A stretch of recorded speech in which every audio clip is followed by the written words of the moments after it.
And I remember that moment, Trent, that I was like, I'm now responsible for the culture, and I know what it feels like when it's great, and I know what it feels like when it is not great. Yeah. Like almost a visceral reaction to that of like, and I know what I don't want to create, but I don't have a clue how to prevent it. Welcome to Cause and Effect, a podcast brought to you by the Dunham Podcast Network. Here, we will provide a fresh voice that breaks down the most recent leadership lessons, fundraising trends, and the ups and downs within the nonprofit industry. And our goal? Increasing your effectiveness for more impact. Hey, welcome to this episode of the Cause and Effect podcast. I'm Trent Dunham, President and CEO of Dunham+Co. And today we have a special guest, and her name is Jenni Catron. Jenni, welcome to the podcast. Thank you. Yeah, well, I need to give people context for our conversation because if you have seen any of our previous podcasts, you're like, the background looks different. And yes, the background looks different. The background looks different because we're at our annual ministry summit, Dunham+Co Summit. That's where we bring our clients together and partners, strategic partners, to refresh and rejuvenate, make peer connections, and learn. And we just did a little bit of learning. So good. Such a fun event already. Yeah, Having awesome. a blast. And we're really, really grateful that you're here.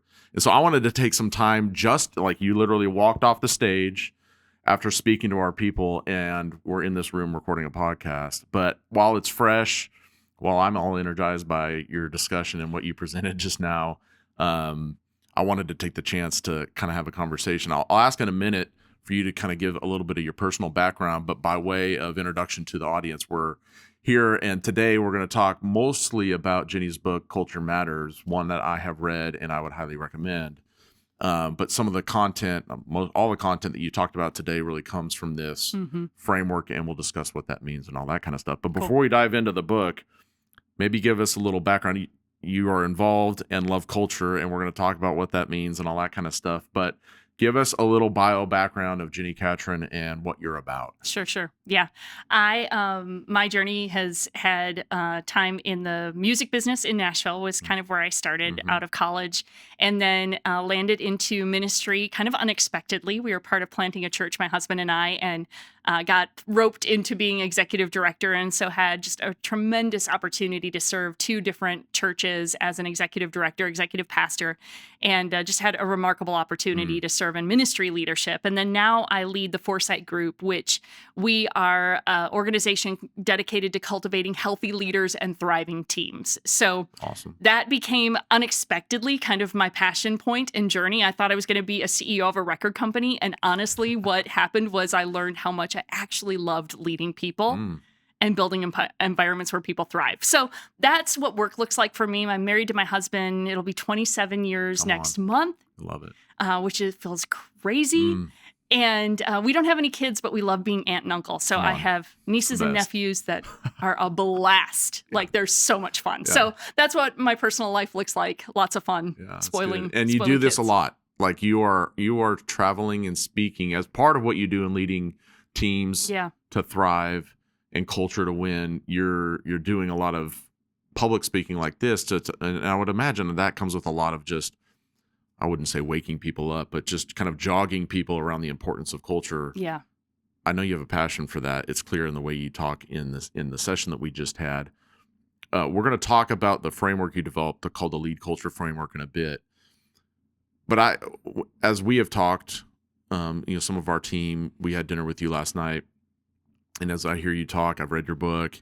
As I heard you talk this morning, there's a number of different things that bubble to the surface, but one of the things that I'd love to just to talk about to our audience, being people who are working in leading ministries in the nonprofit sector and those types of things, church and parachurch organizations, one of the things that has come up several times that has kind of popped out of the page for me in our conversations is this concept of the importance of environment. And you spoke to it a bit in your talk today.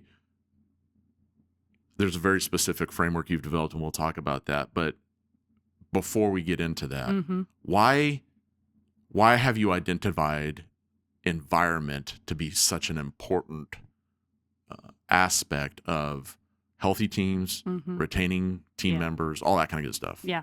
Well, if you think about it, and again, this is kind of one of those things I just kept getting curious about what causes us to be engaged or disengaged. And, you think about your favorite places to go to, like, I think I told you this story last night, in that my husband, being a typical guy, every weekend there's some place we needed to go for some kind of gadget or electronic or Yes. something. And there was a season when we lived in Nashville that there was a Circuit City. Oh, come on. That was down the street. Blast from the past. Yep, blast from the past, right? And he would always want to say, hey, let's pop by Circuit City and get this thing. And I would be like, oh, do we have to go to Circuit City? And I was like, can we go 10 minutes further down the road to Best Buy? And I wasn't conscious of why I had such a strong opinion about the two and aversion to Circuit City.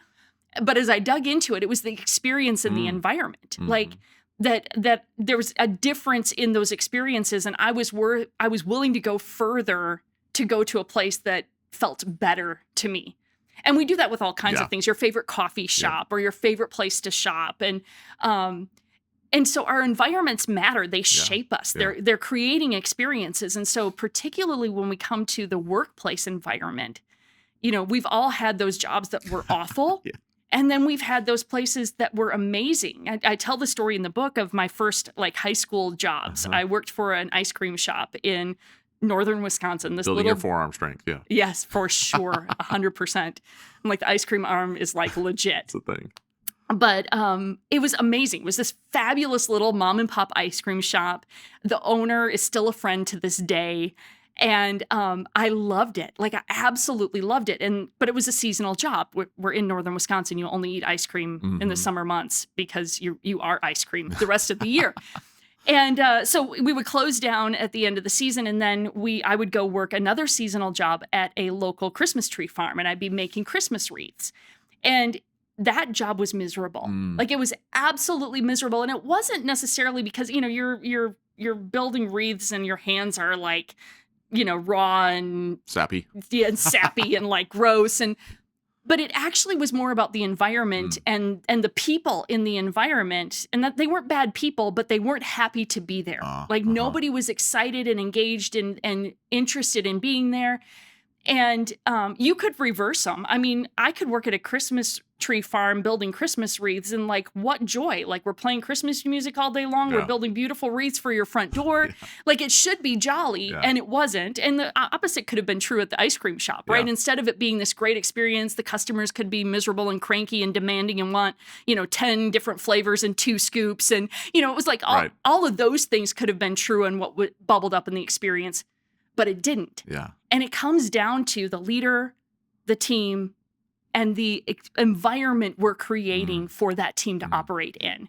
And that's what got me curious, was looking at some of those different experiences that I had and thinking about the places where I was just drawn to. We're here at Disney doing this conference, and they are exceptional at creating environments that engage you and inspire you. And, again, I walked into my room and I was like, it's magical. There's just little details that make it special and magical. They're exceptional at creating environments that engage you. Yeah. And I think as leaders, we have that responsibility in our workplaces.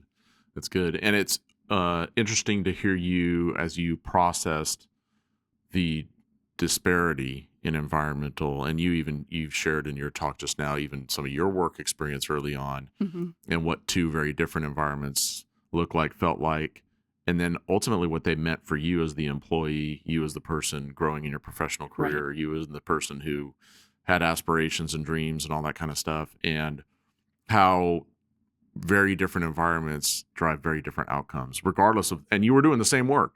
You mentioned your job title was the same, your job function was the same, but 2 different environments led you to 2 different feelings, 2 different stress patterns or lack thereof, all those kind of things. And so it's incumbent upon us as leaders to be aware of the environment we're creating. That's right. That leads to the culture ultimately that we're trying to be the custodian of. And so I love, you had a quote in your talk just now that I wrote down, says that the companies that win in culture don't leave it to chance. Yeah.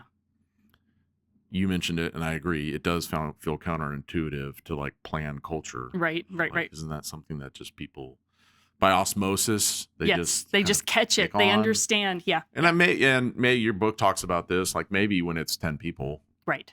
I mean, it's hard not to catch things when you're that small, but when you're 50, 60, 100, 200, yeah, you're not catching. They can't catch it. You're catching a cold before you catch the culture. So right. yeah, it's like these things aren't getting caught. But every leader desires to have a team that's on mission, right? That reflects the culture that leader wants to set. And look, there are just some bad leaders. Sure. Like we all know that, and we don't want to be bad leaders, but there are just some people who aren't wired for that. Yeah. And so creating a culture that actually works, no matter how well you plan, is not going to work with some leaders. We get that. But I think there's plenty of leaders that are so on mission, that want a healthy culture, that if given the right tools, and would be more than happy to implement a plan, to lead a plan, to be engaged, to not just slough it off on someone else. That's right. And so you came up with this framework. Before we talk about the framework itself, I'd love for a little insight into that moment between realization of environment's effect on people and the development of an actual framework to help address it. Mm-hmm. Like, give us a sense in that squishy middle where it's like, what in your heart and your mind, what were those synapses that were firing that actually got you from here to here? Yeah, for sure.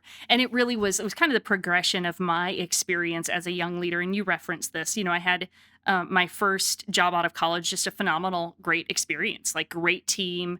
And when I say great team, it was things like we had a strong mission, we had clear goals, I was being stretched, I was growing, I was being challenged. It wasn't just a cushy job, but it was engaging me in a meaningful way. I was building great friendships. I felt valued and significant and contributing. And a lot of that was how my leaders were communicating and speaking into and giving good direction. One of the things I talk about a lot is that clarity is the chief indicator of the health of a culture. The clearer leaders are on expectations and what we're aiming for, the more confidently team members contribute, right?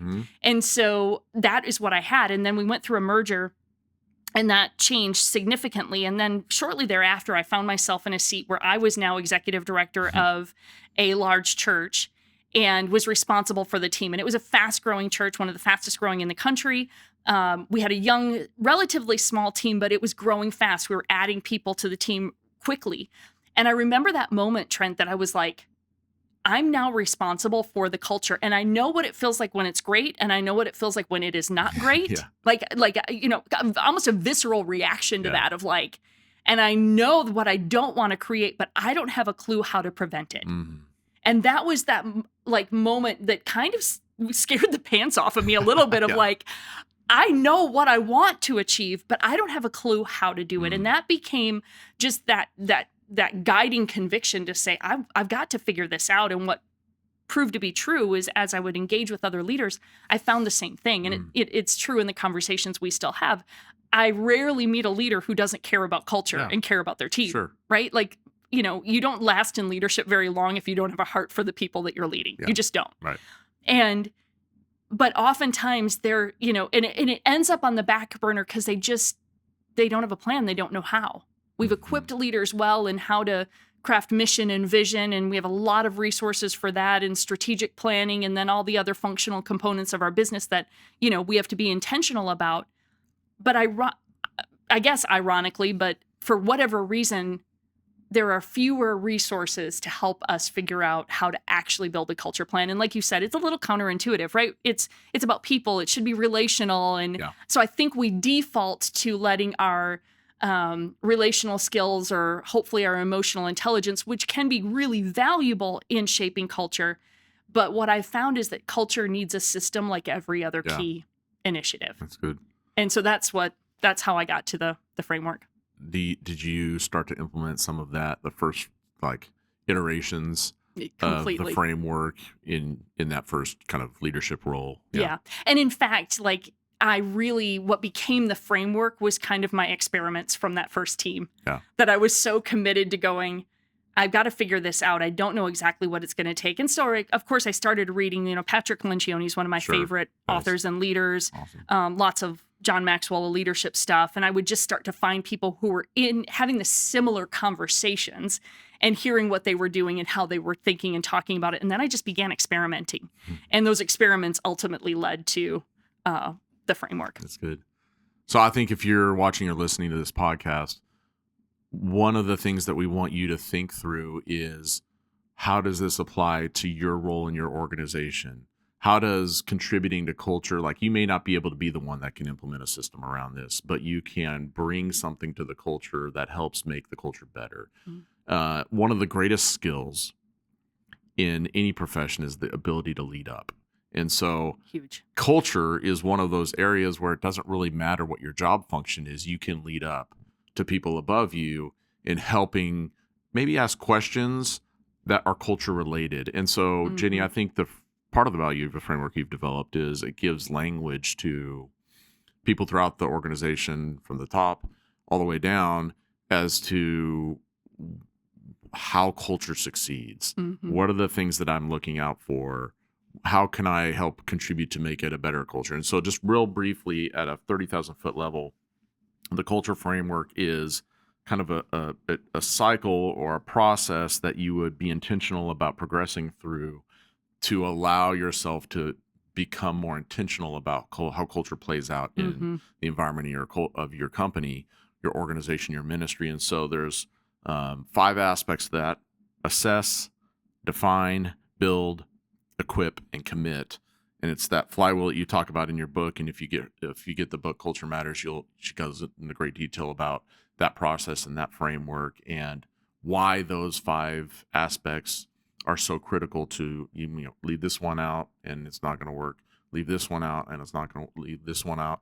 And I think to your point, like, for good, intuitive, culture focused leaders, you generally probably have like 3 or 4 of the 5 you're naturally wired, right? Yep. And then it's that 4th or 5th that you just never were aware maybe that needed to be present for the culture to really thrive. And so that's why one of the reasons I think it's so important to kind of take some time to step back and just, when I read Culture Matters, my next step wasn't, I'm going to go and overhaul the way we approach culture, but it was, there are 2 or 3 things, I should double down on that. I need to circle back to that. I need to reiterate, and so I think no matter where you are, if you're never thought about culture, it's going to be really informative, maybe arduous and overwhelming.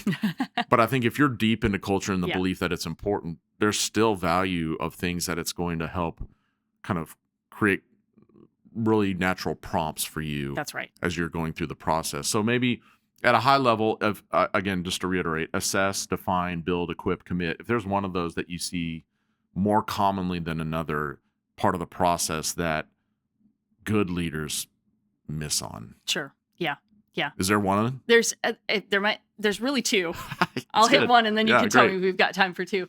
I appreciate you just giving that overview. And I love how you stated, we have a culture whether we acknowledge it or not. Right. So there is a culture in your organization. So whether it's been something you've been conscious of as a leader, or you're picking it up going, oh gosh, maybe I should be paying more attention to this, you're going to identify things that you're already doing that are good. Like if you read the book and you implement the framework, you're going to find things you're like, oh, good. We need to just keep reinforce that, do that better, or tweak this here. And then you're probably going to find a couple things you're like, oh, I didn't even think about that. Or I wasn't aware that that was impacting our culture positively or negatively. So I also want to encourage everybody. It's not like this is like an entirely new, brand new additional system. Yeah.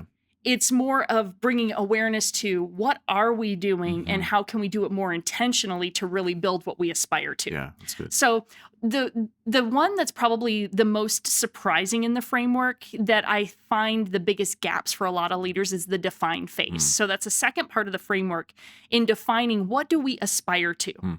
What happens is most leaders intuitively know that. Yeah. Right? Especially if you're a founding leader, senior leader of the organization.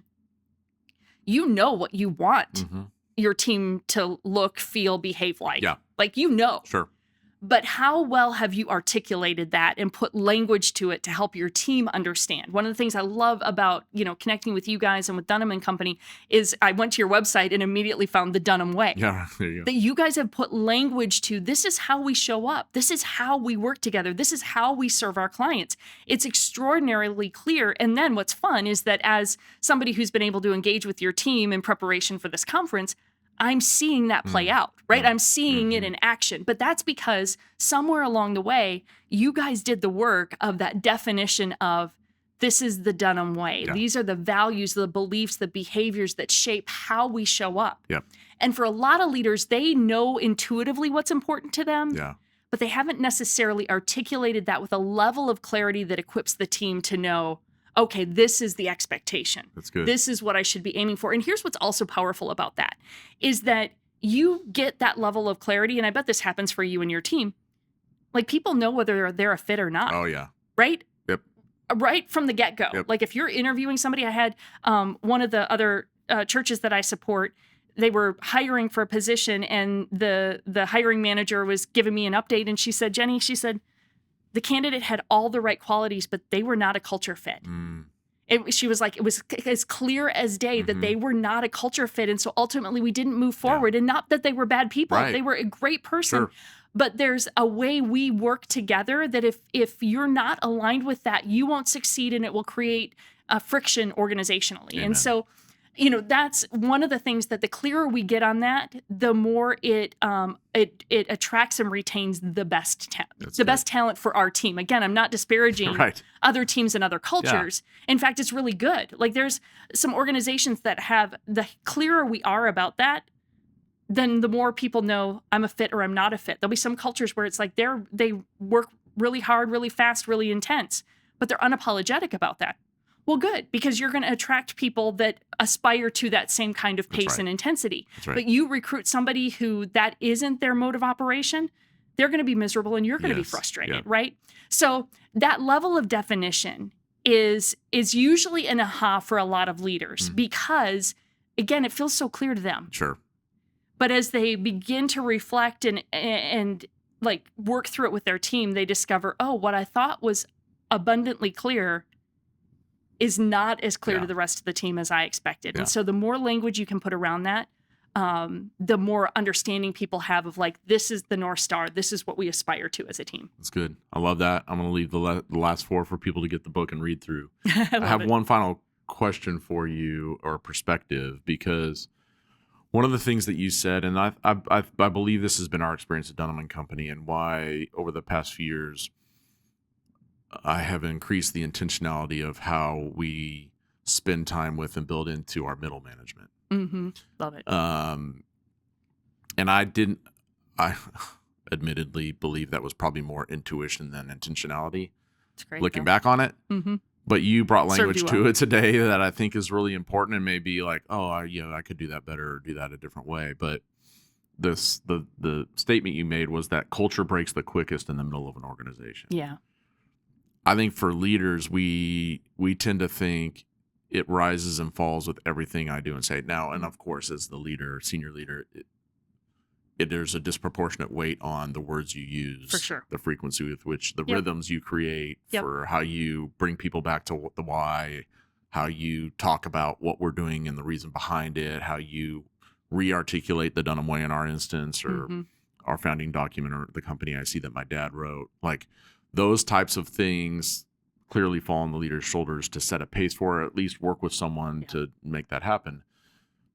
There's a different level of intentionality that comes with a realization that the middle of the organization is where successful, healthy culture, especially in growing organizations, rises and falls. Yeah. Yep. So with that statement that's so loaded, like, what's one thought you have for a leader if they've never thought of middle management as being so key to culture? Yeah.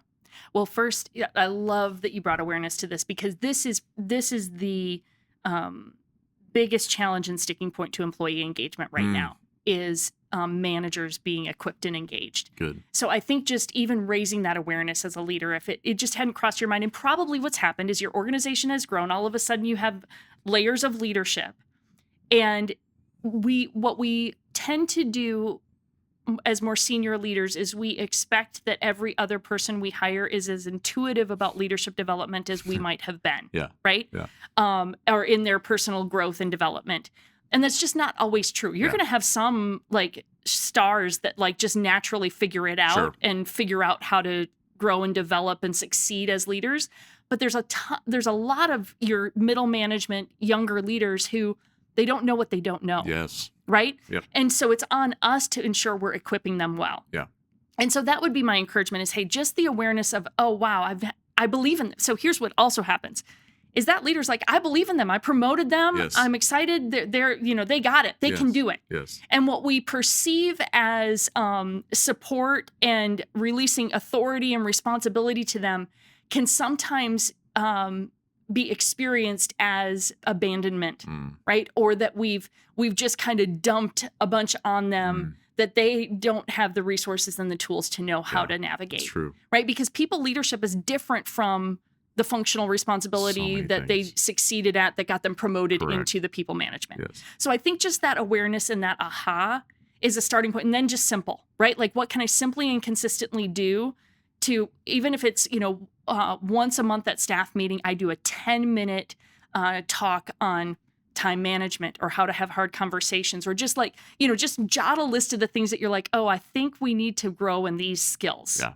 Or ask your team, hey, what skills do you feel like you're lacking? And that's an even better resource. It's like, hey, where do you need development? Yeah. And they'll probably list them off to you. And then just take 10 minutes in a staff meeting from your own experience is a great starting point. And then you can get more sophisticated and more mature with it.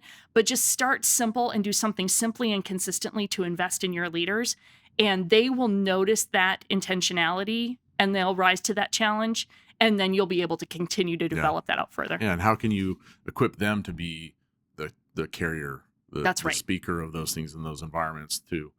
I would just say for those of you listening or watching, what I would encourage you to do is think, especially if you're a leader, the senior leader, is what I have found is I am helping give context to people in the organization about where we're at, bringing back to the why we do what we do, and giving spiritual context for the people in our organization, what the implications are, what it means. And so an example at our Christmas party this year, what I did is my talks focused around seasons, what God has been working in and through me, like working over in me, and understanding what biblical seasons look like in life, sharing that with the team, and then helping them understand corporately that we are moving from one season to another. That's not like overnight. It's happening over time, but we're in this transition season phase, not leadership wise, but in some of the things that God's working in the organization on to be better at what we do, to scale more effectively, et cetera.